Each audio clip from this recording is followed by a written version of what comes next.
કરીએ national Herald કેસમાં ઈડીની તપાસ પર રાજનીતિ ગરમાઈ છે। કોંગ્રેસે વિરોધ પ્રદર્શન કર્યા બાદ હવે ભાજપ પણ મેદાને। અમદાવાદ શહેરમાં ભાજપનું વિરોધ પ્રદર્શન। ભાજપ યુવા મોરચા અધ્યક્ષ પ્રશાંત કોરાટ અને એમએલએ અમિત શાહની અધ્યક્ષતામાં વિરોધ પ્રદર્શન થયું। ટાઉન હોલ પાસે મોટી સંખ્યામાં ભાજપ કાર્યકરો દ્વારા વિરોધ કરાયો। ફરી એકવાર સાબિત થયું છે કે कांग्रेस के हाथ भ्रष्टाचारियों के साथ। कांग्रेसના સુપ્રીમો રાહુલજી અને સોનિયાજી ઉપર જે ચાર્જશીટ થઈ છે એ બતાવે છે કે કોંગ્રેસ ભ્રષ્ટાચાર જોડે હતી, છે અને રહેવાની છે। અને આપણે સૌ જાણીએ છીએ કે આ કેસનો શરૂઆત કોંગ્રેસના શાસનમાં જ થઈ હતી, એટલે અમારે કશું કહેવાનું રહેતું નથી। દેશની પ્રજા જાણે છે જે ભ્રષ્ટાચાર કરવામાં આવ્યો છે।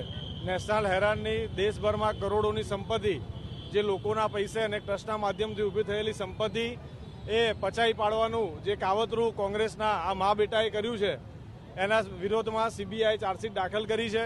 કોંગ્રેસના આ લોકો આરોપી સાબિત થશે એમનો આ ભ્રષ્ટાચાર કર્યો છે, એના વિરોધમાં આજે યુવા મોરચાના કાર્યકર્તાઓએ આ વિરોધ પ્રદર્શન કર્યું છે।